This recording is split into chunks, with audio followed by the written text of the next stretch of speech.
questioning whether or not LLMs can acquire brain rot. All this content, it's just dumb. You're like scrolling through your TikTok feed, it's just brain rot. You look up 2 hours later and you realize you haven't really learned anything. We're all unfortunately familiar with the experience. Yep. Yeah. Similar phenomenon can happen with LLMs themselves that are trained on a whole lot of kind of this brain rot adjacent content.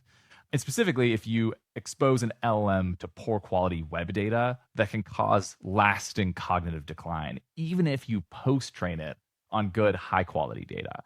These poor models, they're just getting dumber and dumber by subjecting themselves to our kind of content. For sure. Yeah.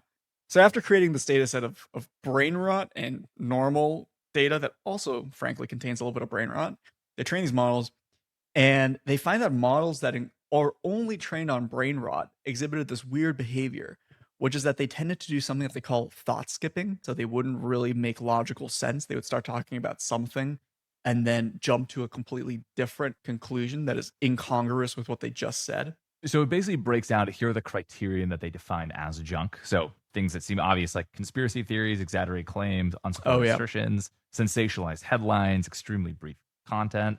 I almost wonder if that extremely brief content is one of the things that gives it this emergent property that's bad of not having the proper reasoning chains. Because if the overall tweet is really concise, then maybe there is some learned penalty for going too long.